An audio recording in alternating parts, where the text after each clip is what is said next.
Hello, I am Mrs. Duke, and I will be addressing the topic of reading.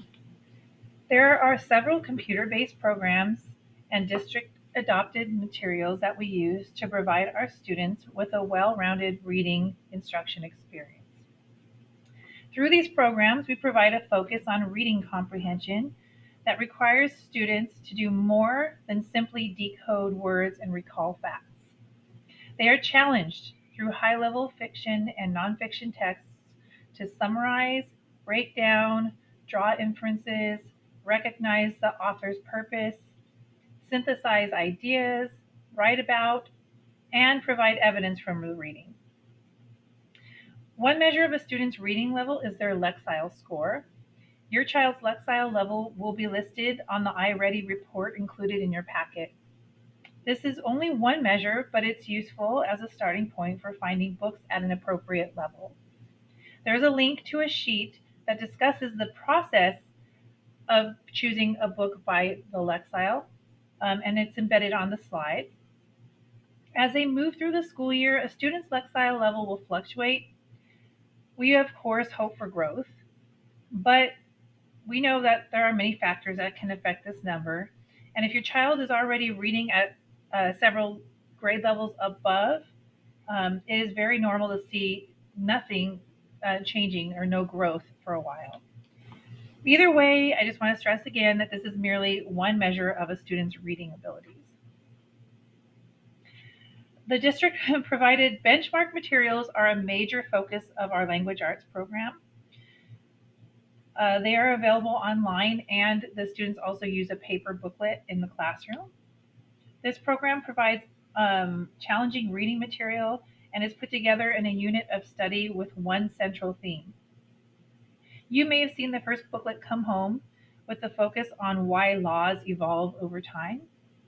The benchmark program has several components that require students to read and reread texts and show their comprehension in several ways.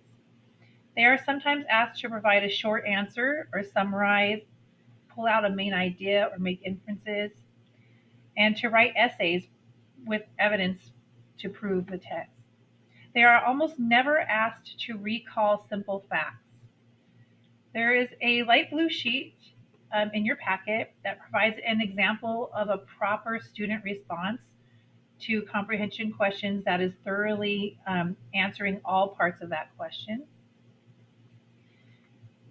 And another program that has been shown to provide excellent support for essential reading skills is our iReady program. This computer-based program starts with a diagnostic that is taken in class. It identifies students' needs and places them on an individual learning pathway that best meets those needs. Students are expected to complete about 60 minutes of their pathway each week, either in class or at home. Different teachers assign it in different ways. In your packet, you should have received an iReady reading report specific to your child that explains their current levels, and it lists their Lexile level on it. So these are just a few of the programs, along with StoryWorks, the social studies text, science texts that we use in class, and that provide the quality reading instruction and preparation for higher level texts that they will move in when they move into middle school will be expected to handle. So I will now talk about the ways you can support those students who will struggle with reading comprehension, because struggling in this area can be very detrimental to every other academic area.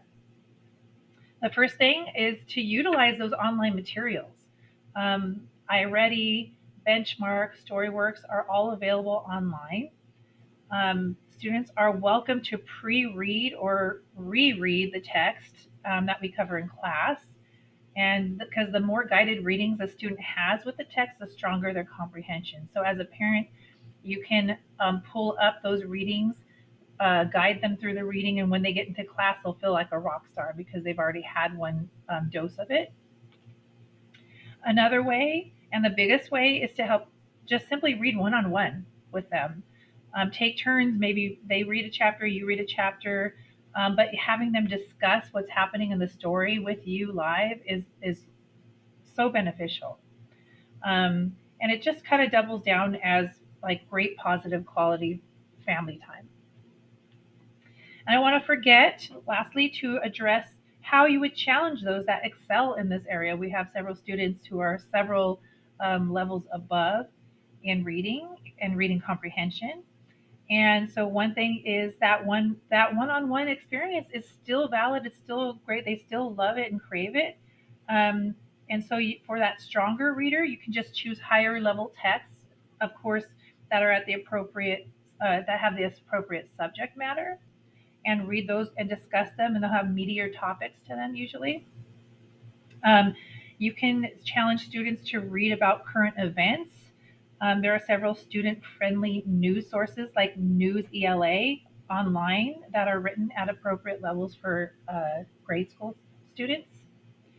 And finally, just encourage them to take on a passion project that requires research, and they're having to synthesize information from all different sources and put it into one report or one type of project that requires that type of learning. And in the end, investing the time to read with your child tells them that you value it. It shows them that it can be fun, and it is a valuable investment in their future education. Thank you.